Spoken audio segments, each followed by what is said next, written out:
Missing complaint ಕೊಡೋದಕ್ಕೆ ಬರೋದಕ್ಕೆ ತಡೆಯೋದಕ್ಕೆ ಮಹೇಶ್ ಶೆಟ್ಟಿ ತಿಮರೋಡಿ ಅವರನ್ನ ಅರೆಸ್ಟ್ ಮಾಡಿದಂತ ಒಂದು ದೊಡ್ಡ ಷಡ್ಯಂತ್ರ. ದಿಢೀರ್ನೆ ರೇಡ್ ಅಂತೆ, ಮಹೇಶ್ ಶೆಟ್ಟಿ ಅವರು ಬಂದ್ರಂತೆ. ಅಧಿಕೃತವಾಗಿ ಮಹೇಶ್ ಶೆಟ್ಟಿ ತಿಮರೋಡಿ ಅವರು ಮನೆಯಲ್ಲಿನೇ ಇರ್ತೀನಿ ಅಂತ ಆ ವ್ಯಕ್ತಿನೇ ಹೇಳಿದ್ದು. ಬುರುಡೆ ಲ್ಯಾಬ್ ಇಂತ್ರ ತಂದು ಕೊಟ್ಟಿದ್ದಂತೆ. ಯಾವ ಲ್ಯಾಬ್ ಇಂತ್ರ ತಂದು ಕೊಟ್ಟಿದ್ದನ್ನ ಇದೇ ಟಿವಿ ಚಾನಲ್ ಅವರು ಹೇಳಬೇಕು. ಒಬ್ಬನು ಹೇಳ್ತಾನೆ FSL ಗೆ ನಂಟು ಅಂತ ಹೇಳಿ, ಹಿಡಿದು ಒಳಗೆ ಹಾಕ್ರಿ ಅವನು ಯಾವನೇ FSL ಅವ್ರು ಕೊಟ್ಟದವನು. ಕಾರ್ನಲ್ಲಿ ಕುಂದ್ರಿಸಿ ಹೇಳಕ್ ಹೇಳ್ಕೊಡ್ತಾರೆ. ತನಿಖೆ ಆಗೋದಕ್ಕೆ ಸಂಪೂರ್ಣ ಸಹಕಾರ ಇದೆ. ಎಲ್ರಿಗೂ ನಮಸ್ತೆ, ನಾನು ನಿಮ್ಮ ಗಿರೀಶ್ ಮಠಣ್ಣವರ್ ಮಾತಾಡ್ತಾ ಇದ್ದೀನಿ. ನಿರಂತರವಾಗಿ SIT ತನಿಖೆ ಒಂದು ಕಡೆ ನಡೀತಾ ಇದ್ರೆ, ನಿರಂತರವಾಗಿ ಈ ಮೀಡಿಯಾ ಟ್ರಯಲ್ ಅಂತ ಹೇಳಿದ್ರೆ ಸುಮ್ಮನೆ ಅದು ಸರಿ ಮಾಹಿತಿ ಇದೆಯೋ ಇಲ್ಲೋ ವೆರಿಫೈ ಮಾಡ್ದೇನೆ ಸುಳ್ಳು ಸುದ್ದಿಗಳನ್ನು ಹಬ್ಬಿಸಿ ತನಿಖೆಯ ದಾರಿಯನ್ನ ಮಾಧ್ಯಮದ ಮುಖಾಂತರವೇ ತಪ್ಪಿಸೋದಕ್ಕೆ ಮೀಡಿಯಾ ಟ್ರಯಲ್ ಅಂತ ಹೇಳ್ತಾರೆ. ಈ ದೇಶದಲ್ಲಿ ಮತ್ತು ಈ ಜಗತ್ತಿನಲ್ಲಿ ಅನೇಕ ಪ್ರಮುಖ ಅತ್ಯಂತ ಸೂಕ್ಷ್ಮ ಪ್ರಕರಣಗಳನ್ನ ಮೀಡಿಯಾ ಟ್ರಯಲ್ಗಳ ಮುಖಾಂತರ ಹಾಳುಗೆಡುವಂತ ಅನೇಕ ಉದಾಹರಣೆಗಳಿದೆ. ಸುಮ್ಮನೆ ಏನಾದರೂ ಹೇಳ್ತಾನೆ ಇರೋದು, ಜನರ ಅಭಿಪ್ರಾಯ ಚೇಂಜ್ ಮಾಡೋದು, ಜನರನ್ನ ಇನ್ನೇನೇನೋ ದಾರಿ ತಪ್ಪಿಸೋದು. ಇದು ಯಾವಾಗತ್ತಂತ ಹೇಳಿದ್ರೆ, ಆರೋಪಿ ಸ್ಥಾನದಲ್ಲಿ, ಅಪರಾಧಿ ಸ್ಥಾನದಲ್ಲಿ ಒಬ್ಬ ಪ್ರಭಾವಿ ವ್ಯಕ್ತಿ, ಹಣಬಲ, ರಾಜಕೀಯ ಬಲ, ತೋಳುಬಲ ಇದ್ದಂತಹ ವ್ಯಕ್ತಿ ಆರೋಪಿ ಸ್ಥಾನದಲ್ಲಿದ್ದಾಗ ಈ ತರ ಮೀಡಿಯಾ ಟ್ರಯಲ್ಗಳು ಆಗೋದು ಸಹಜ. ಇಂಥ ಅನೇಕ ಉದಾಹರಣೆಗಳಿದೆ. ಇಲ್ಲಿಯೂ ಕೂಡ ಧರ್ಮಸ್ಥಳದ ಸುತ್ತಮುತ್ತಲು ನೂರಾರು ಶವಗಳನ್ನು ಹೂತು ಹಾಕಿದ್ದೇನೆ ಅಂತ ಏನೋ ಒಬ್ಬ ವ್ಯಕ್ತಿ ಬಂದ. ಅವಾಗ ಈ ಮೀಡಿಯಾ ಟ್ರಯಲ್ ವಿಪರೀತ ಆಗಿದೆ. ಇದಕ್ಕಿಂತ ಮುಂಚೆನೂ ಕೂಡ ಸೌಜನ್ಯ ಪ್ರಕರಣದ ಹೋರಾಟ ಬಹಳ ದೊಡ್ಡ ಮಟ್ಟದಲ್ಲಿ ಜಾಗೃತರಾಗಿ ಹೋರಾಟ ಮಾಡಬೇಕಾದ್ರೂ ಕೂಡ ಇದೇ ರೀತಿ ಮೀಡಿಯಾ ಟ್ರಯಲ್ಗಳನ್ನು ಮಾಡಿದ್ರು. ಸಂತೋಷ್ ರಾವ್ನ ಒಬ್ಬ ಏನು ಅಮಾಯಕ ವ್ಯಕ್ತಿಯನ್ನ ಫಿಕ್ಸ್ ಮಾಡಿ ಪ್ಲಾಂಟ್ ಮಾಡಿ ಮೀಡಿಯಾ ಟ್ರಯಲ್ ಮಾಡಿ ಪರಾರಿಯಾದರು. ಅದಕ್ಕಿಂತ ಹಿಂದೆ ನಡೆದಕ್ಕಂತಹ ಆನೆ ಮಾವುತನ ಕೇಸು, ಪದ್ಮಲತಾ ಪ್ರಕರಣದಲ್ಲಿ ಹೋರಾಟಗಳು ಶುರುವಾದಾಗಲೂ ಕೂಡ ದೇವಸ್ಥಾನಕ್ಕೆ ಚ್ಯುತಿ, ದೇವಸ್ಥಾನಕ್ಕೆ ಅಪಚಾರ, ದೇವಸ್ಥಾನದ ವಿರುದ್ಧ ಷಡ್ಯಂತ್ರ, ಇದುವರೆಗೂ ಕೂಡ ಯಾವುದೇ ಪೊಲೀಸರಿಗೆ, ತನಿಖೆ ಮಾಡಿದಂತಹ ಯಾವುದೇ ಪೊಲೀಸರಿಗೆ, ಈಗ ಮಾಡ್ತಾ ಇರುವಂತಹ SIT ಅವರಿಗೂ ಕೂಡ ಷಡ್ಯಂತ್ರ ಪಿತೂರಿಯ ಒಂದೇ ಒಂದು ತುಣುಕು ಇದುವರೆಗೂ ಸಿಕ್ಕಿಲ್ಲ, ಸಿಗೋದು ಇಲ್ಲ. ಇದ್ರ ತಾನೇ ಸಿಗಬೇಕು. ಈ ಟಿವಿ ಚಾನಲ್ನವರು, ಆಮೇಲೆ ಪೇಪರ್ನವರು, ನನಗೆ ಬೇಜಾರಾಗೋದು ಪ್ರಿಂಟ್ ಮೀಡಿಯಾದವರು ಕೂಡ ಕಂಟಿನ್ಯೂಸ್ ಆಗಿ ಷಡ್ಯಂತ್ರ, ಪಿತೂರಿ ಯಾರು ಮಾಡ್ತಾ ಇದ್ದಾರೆ, ಷಡ್ಯಂತ್ರ ಯಾರು ಮಾಡ್ತಾ ಇದ್ದಾರೆ ಬಿಡಿಸಿ ಇವತ್ತು ಹೇಳ್ತಾ ಇದ್ದೀನಿ, ದಯವಿಟ್ಟು ಕೇಳಿ. ಬುರುಡೆ ಗ್ಯಾಂಗ್ ಅಂತ ಗೇಲಿ ಮಾಡ್ತಿರಲ್ಲ, ಬುರುಡೆ ಲ್ಯಾಬ್ ಇಂತ್ರ ತಂದು ಕೊಟ್ಟಿದ್ದಂತೆ. ಯಾವ ಲ್ಯಾಬ್ ಇಂತ್ರ ತಂದು ಕೊಟ್ಟಿದ್ದನ್ನ ಇದೇ ಟಿವಿ ಚಾನಲ್ನವರು ಹೇಳಬೇಕು. ಯಾವ ಲ್ಯಾಬ್ ಇಂತ್ರ ಸುಮ್ಮನೆ ಹಾಗೆ ಉಗಿದು ಹೋಗೋದಲ್ಲ. ಹುಚ್ಚಿಡ್ದಿದೆಯಾ ಯಾವ್ದಾದ್ರು ಲ್ಯಾಬ್ನವನಿಗೆ? ಲ್ಯಾಬ್ ಇಂತ್ರ ಅದೇನು ಕಿರಾಣಿ ಅಂಗಡಿನ ಲ್ಯಾಬ್ರೋಟರಿ ಅಂತ ಹೇಳಿದ್ರೆ, ಇನ್ನೊಬ್ಬನು ಹೇಳ್ತಾನೆ FSL ಗೆ ನಂಟು ಅಂತ ಹೇಳಿ, ಹಿಡಿದು ಒಳಗೆ ಹಾಕ್ರಿ ಅವನು ಯಾವನೇ FSL ಅವ್ರು ಕೊಟ್ಟದವನು. ತನಿಖೆ ಮಾಡಕ್ಕಾಗಲ್ವಾ? FSL ಗೆ ನಂಟು, ಲ್ಯಾಬಿಗೆ ನಂಟು, ತನಿಖೆಯಲ್ಲಿ ಅದು ಮಾಡ್ಬೇಕಲ್ಲ ಅದನ್ನ, ಯಾವ ಲ್ಯಾಬಿಂದ ಅಂತ ಹೇಳಿ. ಹುಚ್ಚಿಡ್ದಿದೆ ಅವನಿಗಾದ್ರು ಲ್ಯಾಬ್ ಇಂತ್ರ ತಲೆಬುರುಡಿ ಕೊಡೋದಕ್ಕೆ. 100% ಎಲ್ಲಾ ಆತ್ಮವಿಶ್ವಾಸದಿಂದ ಹೇಳ್ತಾ ಇದ್ದೇನೆ, ಆ ವ್ಯಕ್ತಿ ಆ ನಂತರ ಅದು ಎಲ್ಲಿ ಬುರುಡೆ ಧರ್ಮಸ್ಥಳದ ಸುತ್ತಮುತ್ತಲಿಂತ್ರನೇ ತಂದಿದ್ದದು. ತನಿಖೆ ಆಗಲಿ ಅಂತ ನಾವು ಸುಮ್ಮನೆ ಇದ್ದೀವಿ. ನಾನು SIT ಅವ್ರಿಗೆ ವಿನಂತಿ ಮಾಡ್ಕೊಳ್ತಾ ಇದ್ದೀನಿ, ಕೈ ಮುಗಿದು ವಿನಂತಿ ಮಾಡ್ಕೊಳ್ತಾ ಇದ್ದೀನಿ. ನಮಗೆ ಎಲ್ಲಾ ವಿಷಯಗಳನ್ನು ಸಾರ್ವಜನಿಕರ ಮುಂದೆ ಬಿಡೋದು ದೊಡ್ಡ ವಿಷಯ ಅಲ್ಲ. 1 ಗಂಟೆಯಲ್ಲಿ ನಾವು ಹೇಳ್ಬಿಡ್ತೀವಿ, ಎಲ್ಲವನ್ನು ಕೂಡ ಹೇಳ್ಬಿಡ್ತೀವಿ. ಆದ್ರೆ ತನಿಖೆ ಆಗಲಿ, ಥ್ರೂ ಪ್ರಾಪರ್ ಚಾನಲ್ ಹೊರಗಡೆ ಬರಲಿ. ನಾವಿಲ್ಲಿ ಹೋರಾಟಗಾರರಾಗಿ ಇಷ್ಟೇ ಮಾತಾಡ್ತಾ ಇಲ್ಲ, ಒಬ್ಬ ಜವಾಬ್ದಾರಿಯುತ ನಾಗರಿಕರಾಗಿ ನಾವು ಕೆಲಸ ಮಾಡ್ತಾ ಇವಿ. ಅದನ್ನ ಪ್ರತಿಯೊಬ್ಬರು ಅರ್ಥ ಮಾಡ್ಕೋಬೇಕು. ಇಲ್ಲಿ ಏನಾಗ್ತಾ ಇದೆ, ಒಂದ್ ಕಡೆ ವಿಪರೀತ ಮೀಡಿಯಾ ಟ್ರಯಲ್ ಮಾಡ್ತಾ ಇದ್ದಾರೆ. ಸುಜಾತಾ ಭಟ್ ಅವ್ರ ಬಗ್ಗೆ, ಸುಜಾತಾ ಭಟ್ ಅವರು ಸುಳ್ಳು ಹೇಳ್ತಾ ಇದ್ದಾರೆ ನೋಡಿ. ಕಂಟಿನ್ಯೂಸ್ ಆಗಿ ಅವ್ರ ಮೇಲೆ ಬೈತಾನೆ ಹೋದ್ರು. ಸೋಷಿಯಲ್ ಮೀಡಿಯಾದಾಗಿ ಕೆಟ್ಟದಾಗ ಬೈದ್ರು. ವಯಸ್ಸಾದಂತ ಅಜ್ಜಿ, ಅವ್ರಿಗೆ ಹಿಂದಿಲ್ಲ ಮುಂದಿಲ್ಲ. ಅಲ್ಲಿ ಅವ್ರು ಸುಮ್ಮನೆ ಇದ್ರು. ಯಾವಾಗ ಮೀಡಿಯಾ ಟ್ರಯಲ್ ಸ್ಟಾರ್ಟ್ ಆಯ್ತು, ಕಾರ್ನಲ್ಲಿ ಕುಂದ್ರಿಸಿ ಹೇಳ್ತಾರೆ, ಅವ್ರಿಗೆ ಕಾರ್ನಲ್ಲಿ ಕುಂದ್ರಿಸಿ ಹೇಳ್ಕೊಡ್ತಾರೆ. ಏನಾದ್ರೂ ಇಂಟರ್ವ್ಯೂ ತಗೋಬೇಕಂತ ಹೇಳಿದ್ರೆ ಅವ್ರು ಸ್ಟುಡಿಯೋದಲ್ಲಿ ಕರ್ಕೋಬೇಕು, ಅಥವಾ ಅವ್ರ ಮನೆಯಲ್ಲಿ ಆರಾಮಾಗಿ ಕುಂದ್ರಿಸಿ ಮಾತಾಡಬೇಕು. ಹೆದರ್ಕೊಂಡು ಅವ್ರನ್ನ ಕಾರಲ್ಲಿ ಕುಂದ್ರಿಸಿ, ಸೀಟಲ್ಲಿ ಕುಂದ್ರಿಸಿ ಹೇಳಿಕೆ ತಗೋತಾರೆ. ಹೇಳಿಕೆ ತಗೊಂಡ ತಕ್ಷಣ ಅವ್ರು ಹೇಳ್ತಾರೆ ಇದನ್ನ ನನಗೆ ಹೆದರಿಸಿ ಮಾಡಿದ್ದು ಅಂತೇಳಿ. ಯಾಕೆ SIT ಅವ್ರ ಮೇಲೆ ಕ್ರಮ ಕೈಗೊಂಡಿಲ್ಲ? ಇನ್ನು ಯಾವನವನ ಅಡ್ವೊಕೇಟ್ ಹೋಗಿದ್ದ ರಾತ್ರಿ ಅವ್ರ ಹತ್ರ? ಯಾವನು ಹೇಳಿ ಯಾವ ಯೂಟ್ಯೂಬರ್ ಯಾಕೆ ಅವ್ರನ್ನ ಅರೆಸ್ಟ್ ಮಾಡಲಿಲ್ಲ ಇನ್ನು? ಯಾಕಂತ ಹೇಳಿದ್ರೆ ಸುಜಾತ ಭಟ್ ನೇರವಾಗಿ SITಯ ಸಾಕ್ಷಿದಾರರು ಅವರು. ಇದುವರೆಗೂ ಕೂಡ ನನ್ನ ಆಸ್ತಿ ಇಂಥವ್ರು ಕಬಳಿಸಿದ್ದಾರೆ, ಈ ಜಾಗದಲ್ಲಿ ಹಿಂಗಾಗಿದೆ ನಮ್ಮ ಮುಂದೆ ಹೇಳಿದ್ದಾರೆ, ಎಲ್ಲರ ಮುಂದೆ ಹೇಳಿದ್ದಾರೆ. ನಾನು ಒಬ್ಬನ ಮುಂದೆ ಅಲ್ಲ, ಎಲ್ಲ ನನಗೆ ಭೇಟಿಯಾಗೋಕ್ಕಿಂತ 2-3 ತಿಂಗಳ ಹಿಂದೆ ಒಂದು ಯೂಟ್ಯೂಬ್ನಲ್ಲೇನೆ ಹೇಳ್ಕೊಂಡಿದ್ದಾರೆ ಅವರು. ಹೌದು ಹಿಂಗಿದ್ಲು, ಅದು ನಿಜಾನೋ ಸುಳ್ಳೋ SIT ಅವ್ರು ತನಿಖೆ ಮಾಡಬೇಕಲ್ಲ. ಮಾಡೋಕ್ಕಿಂತ ಮುಂಚೆನೆ ಇವತ್ತು ಬಂದಿದ್ದಾರೆ ಅಂತ ಕಾಣುತ್ತೆ. ಇದಕ್ಕಿಂತ ಮುಂಚೆ ಕಂಟಿನ್ಯೂಸ್ ಆಗಿ ಮೀಡಿಯಾ ಟ್ರಯಲ್ ಮಾಡಿದ್ರು, ಕೆಟ್ಟದಾಗ ಬೈದ್ರು, ಸುಳ್ಳು ಅಜ್ಜಿ, ಮ್ಯಾಜಿಕ್ ಅಜ್ಜಿ, ಅದಕ್ಕೆ ಗಲೀಜಾಗನೂ ಬೈದಿದ್ದಾರೆ. ಡಿಪ್ರೆಷನ್ಗೆ ಹೋಗಲ್ವಾ? ಮೀಡಿಯಾ ಟ್ರಯಲ್ ಮಾಡಿ ಅದನ್ನು ಹಾಳು ಮಾಡಿದ್ರು.